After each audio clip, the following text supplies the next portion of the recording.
All right, well, let's see. Look at the camera. Logan, right here. Look. You say hi, honey. Say hello.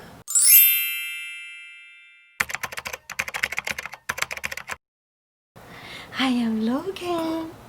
Nice burp. Nice burp, Sasa. You say hello. My name is Logan. Hello everybody, welcome back to my channel. Michou here. This is a very long awaited video. I'm finally introducing Logan. So yes, as you can see, we have a special guest today. His name is Logan. This is my son Logan. Anyways, this is about my birth and delivery story, and of course introducing Logan to all of you. It's been 7 months long waited time, so let's get started. Yes, this is Logan. He's now 7 months, like I said. He was born a premature baby. He was born at 33 weeks and 1 day. So yes, he was born 1 week before his sister. His sister was born at 34 weeks and 3 days. So yes, I have a premature baby, or preemie baby is what we call them. But he's super big for a preemie baby. Logan, say hi. Logan, look. Who's that? Who's that bud? So yes, this is my son. He was born at 3 pounds 10 ounce.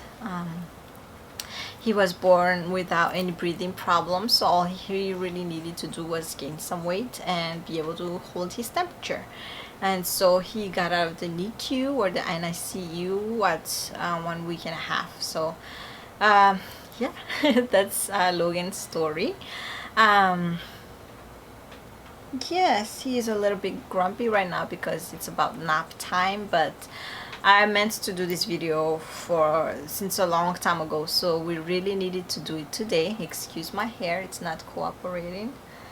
But yeah, I'm trying to put him down for a nap. And so he's not gonna be joining us throughout the whole entire video, but yeah, I'm just gonna do the intro so that you guys can see Logan. He just turned 7 months on August 6th. So yeah, this is my chunky baby. We call him chunky butt or grumpy butt before. He's now teething, so it's very into that stage. He has jewels everywhere. But yeah, he just started eating puree, so yeah, he have been eating puree for almost 2 weeks now. Yes, we start late with preemie babies. You have to actually like wait for their cues and see how they're doing. Some parents start their baby like at 4 months old, but with Logan we just started. And that is the same with his sister Rinabella. We started later with solids as well. But yeah, for now he's eating puree. I don't know if we ever gonna do baby-led weaning, but maybe I'll try, maybe. But yeah, that's pretty much Logan. Just, you know, sink it all in, you guys. This is Logan. You finally get to meet him for the very first time without me trying to like cover his face, or trying to like turn the camera away or things like that. This is Logan. You can see him right here. Oh, good job, Sasa. Hello. Oh yeah, he can say, at 3 months he already was able to say ma, and 4 months he was saying mom and mama, and then after that he said yeah, he says D, he says baba. His sister's name is Baba, and I think today he started saying help and daddy. But you know, it's very mimicking. We're not really sure, but the first time he ever said ma, I was like, what? He was only 3 months old, you know. But at 4 months it's very confirmed that he says mom and mama. So yeah, that was Logan's first word, right bud? Right. Anyways, I'm gonna put him down for his nap, and then I'll be right back with you guys with the birth and delivery story. Thank you so much for welcoming Logan. Say bye-bye. Yeah, but you say bye-bye. You say bye-bye. So yeah, stay tuned for a lot of vlogs with Logan's now, and yeah, I'm excited. Alright, mamas, so I had to bring the video here because Logan is taking a nap, like I said earlier. If you haven't seen my third trimester summary, please go ahead and watch that before watching this so that you don't get too confused, because this is pretty much going to be like the continuation of that story, because I actually I was in labor when I was already in the hospital. So yes, I was in labor when I was in my hospital bed, so I didn't really have to like rush to the hospital or anything. Everything that I ever needed was already in the hospital. Yeah, so it's just gonna go from there. So it is actually what day is it? It's Monday. It was like 7 p.m. Monday, January 5th. So it was around 7 p.m. when my contractions started. I was in my hospital bed, so I was kind of like, you know, dozing off. I just finished eating dinner, so they just brought my snack in, so I just ate my snack, and then my contractions started. Then I was dozing off a little bit. I took a nap for a little bit, and then it didn't stop, so it kind of woke me up around 9 p.m. That's when the nurse came in to like move my monitor around so that they could hear baby. Then that's when I told the nurse if she like sees that my contractions are close together within 5 minutes. So the nurse said, yes, I can see on the monitor that it's, you know, intense and it's close together, so I'm gonna go ahead and call the doctor. And then she was, you know, she called the doctor, and in the meantime, you know, I needed to go to the bathroom, I needed to like get ready and things like that. Yeah, by that time, by the contraction being close together, I already knew that this baby was coming. I'm like, this baby is not gonna wait until 34 weeks, which they wanted to induce me then. This baby is like, nope, I'm choosing my own birthday, I'm coming right now. So yeah, I've only been at the hospital for a couple of days and the baby's coming. So yes, when the doctor came, she was asking me like, you know, have you been drinking enough water? And she was looking at my water jug, and I'm like, yes, I've been drinking plenty of water. And then she was like monitoring. She was trying to see what's down there, but like I was like not having it. It was so painful. Like I couldn't, like anything she tries to touch down there, I'm just like, ouch, you know. So she stopped and she just tried to do like an ultrasound, and then she was like, you know what, you are about 2 centimeters, your cervix is open about 2 centimeters, so yes, you are in labor. At this point we cannot really do much anymore, because I already got my, you know, my all the shots that I needed to get, I already got. So yeah, I was in labor. So then the doctor said, you know, just, you know, let them know if you need your epidural when it gets intense, things like that, and I'll come back and check on you later. So then from then they were monitoring me. I was asking them if I could go to the bathroom, the nurse, I went to the bathroom for the last time, and then they put the catheter in me after that. And the nurse was like asking David, like, you know, how does it go, like how soon does the baby come after she's, you know, she has contractions like this? And then David was like, well, the baby comes very fast. So then she was like panicking, started to panic, like, because she was working alone, she had to do everything alone, get everything together for the doctors, for the, you know, birth giving, everything, right? So she started panicking. So first, you know, she put the catheter in me, and as soon as she put the catheter in me, my urine just went out, and so one bag was full already, and then she changed the bag and it was full already again. So yes, that was proof that I drank a lot of water. And then well, I might have small bladder too, but I drank a lot of water for sure. And then From then I did ask her that I needed the epidural already within like an hour or two.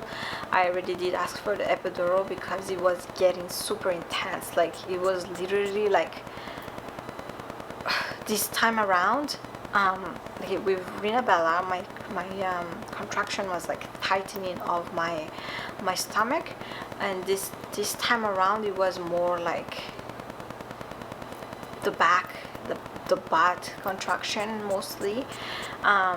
It was more like the cramp contraction as well. So because I was carrying him very low the whole time, so I feel like everything was just pressuring down there. So it was more of a pressure down there instead of like a tightening. I mean, I do feel the tightening, but it's not. It's more of a pressure. So yes, there's different type of contractions. A lot of people say the similar things, but I could tell that from just giving birth of two babies, I know that the contractions were totally different. So yes, it's possible, mamas, that the contractions can be totally different. So that's how my labor was with Logan. So I asked for the epidural within 2 hours after the doctor checked me, and they gave it to me right away. This time around it took a little bit for the person to put the epidural in for some reason, and later on I found out that my back was bleeding. So yeah, the person kept on pushing on to my back. I mean, like, I knew what I was expecting already, so I didn't really put too much thought into the back pain. But yeah, this time around they kind of messed it up a little.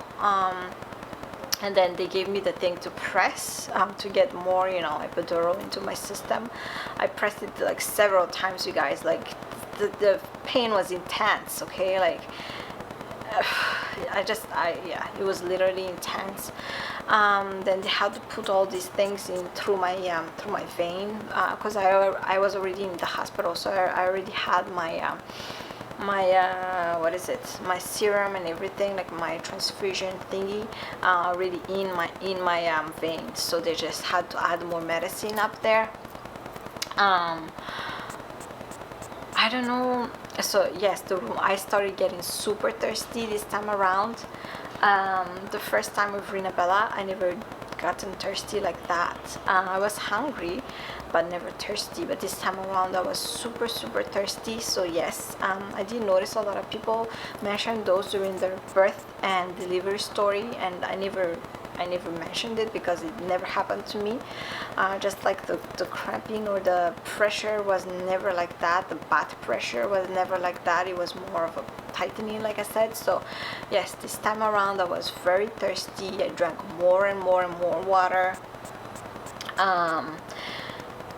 Yeah, so yeah, I pressed the button on the stuff because usually what they say is if you feel the tightening, or if you feel the contraction, if it gets too intense, then you need to press the medicine to go in you, so that it numbs you pretty much. So I pressed it like 3 or 4 times. So yeah, my legs were pretty numb and everything under there was pretty numb. So anyways, yeah, so around midnight, I mean, my nurse was just, at this point, she was like, she started getting everything ready around 10 p.m. So from around 10 to 11, something around there, she already started getting everything ready, since David told her to do so, and which, yes, it's true.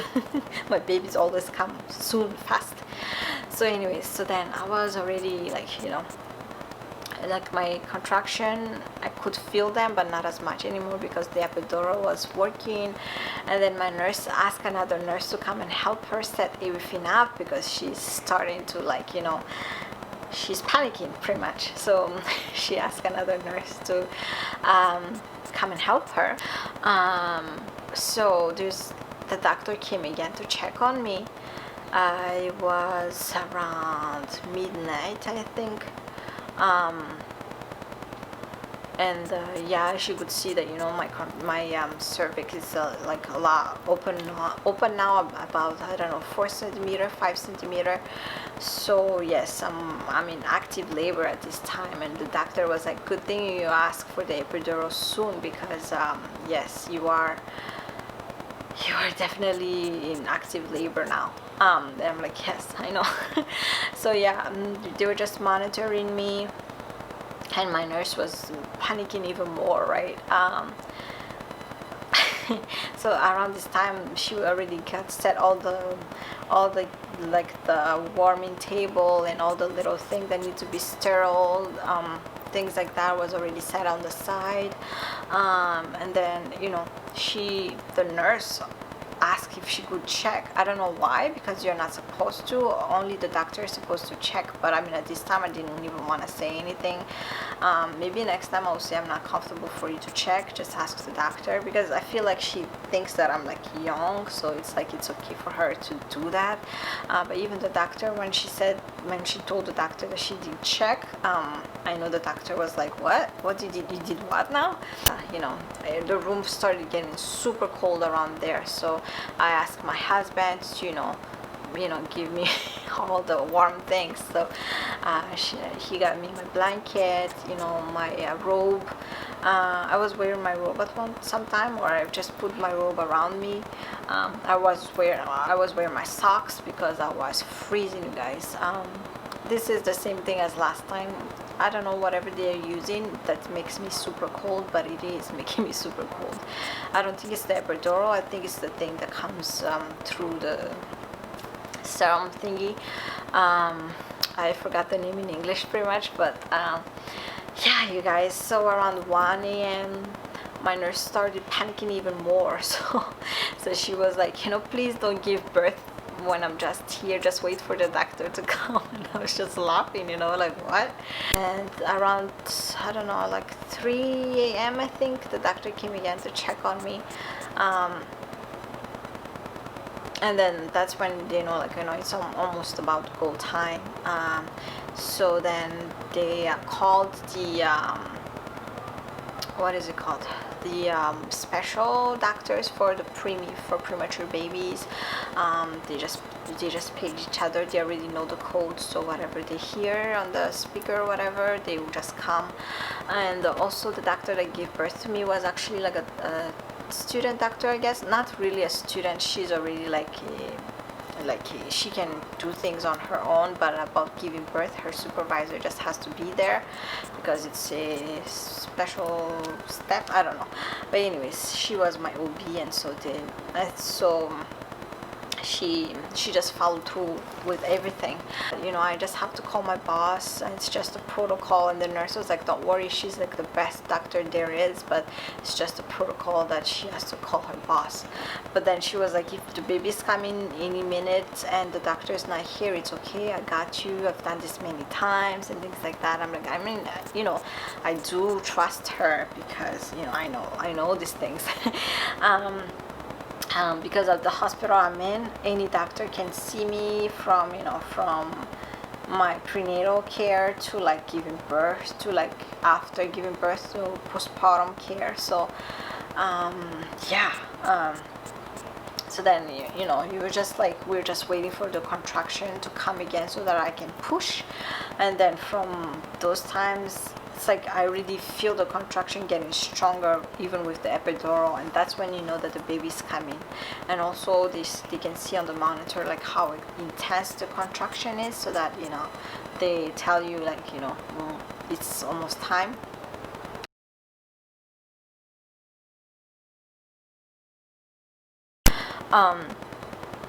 You know, he's the one who was like taking my mom's place from last time. I know I asked him for water, I asked him for my socks, I asked him for all my things.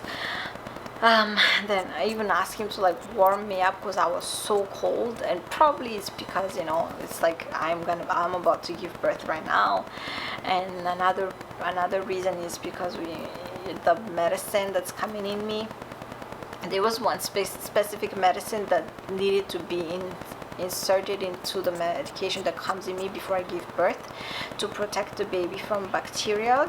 I think I'll put it right here because I totally forgot what it was right now, that needed to be in me before I give birth. And the doctor kept on like asking the nurse about it, and she was like, I know, but like she's preoccupied to do a lot of things at once that, you know, she has to do it though. At one point the doctor was already getting frustrated, like this nurse is not listening to me, something like that. So then the doctor was just waiting for her to do that, and once that's done, then, you know, I can have to go. I can go ahead and give birth. So yeah, it was finally in me. They had to push it hard so that it goes faster in me, so that it's in my system soon, because they know that the baby is coming very soon. So there was like, I don't know, 5 different medication up there, and yeah, I asked David to film it, so he's just filming from above towards my stomach, towards the baby, so you're not gonna see anything weird or bad. But anyways, yeah, so this time around I didn't vlog at all, you guys. I did not vlog at all, so there's no vlog about me giving birth to Logan, but we do have the footage of, you know, me giving birth to Logan. So I'll probably will play it within this video, or I'll see what I will do. But yeah, so he was born at 4:19 a.m. on January 6, 2020. So it was great. It was a fast delivery, everything went by so fast, just like with Rena Bella. Everything went by so fast. She was born at 2 a.m. Logan was born at 4 a.m. so my babies are morning babies, as you can see. This hair really bothers me, you guys.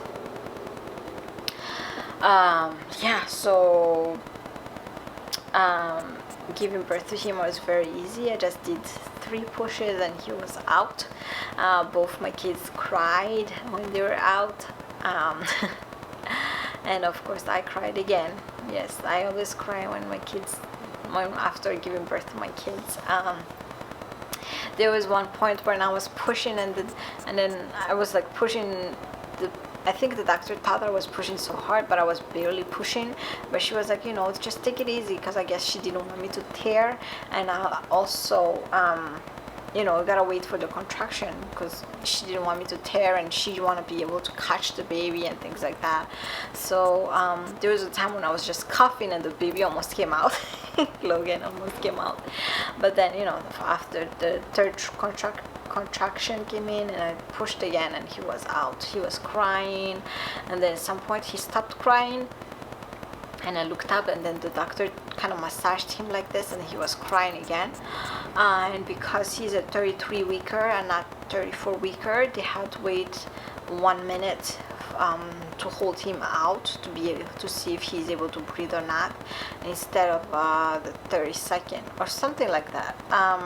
Or like, there's certain time that they have to hold the baby out when they're preemie, and until before they can put the baby into the warming bed. But they had to wait longer than how they were waiting for Rena Bella for Logan, because he's a 33 weeker. So yeah, it was an amazing delivery. I just felt bad for my nurse because she was literally panicking, but it was amazing. Yeah, it was just me and David, and it was like, I don't know, it's just like, you know, it was a different experience. It was an amazing experience, you guys. Yeah, so I have 2 children now. I can't believe it. I feel like Logan is what we have closest to having a full-term baby than Rena Bella was. Saying that both of them are, you know, preemie babies. But yeah, I really love giving birth at that hospital. They're always so nice and so caring, and you know, it's a women and children's hospital, so they're pretty much specializing in that. It was a great experience. I stayed a little bit longer at the hospital this time around. I feel like I stayed for 3 days instead of 2, which, I mean, I think it's actually about the same with Bella too. But yeah, I started losing my voice while I was, you know, in postpartum care, things like that. But you know, I already have a video of a first, a 2 months postpartum video that's already ready for you guys. So once this is done and up and ready, then you can watch that video. But yeah, that's pretty much my birth and delivery story. Yeah, it was an amazing experience as always. Your heart is always full when you give birth to a baby. Yeah, I would do it all over again, actually, you guys. But yeah, that's pretty much it. Thank you so much, you guys, for watching. Don't forget to leave me a comment below if you have any questions. Don't forget to catch me up in all my social media and subscribe to the channel. If I'm not on YouTube, I'm always there. And yeah, I'll talk to you guys in another video. Bye, guys.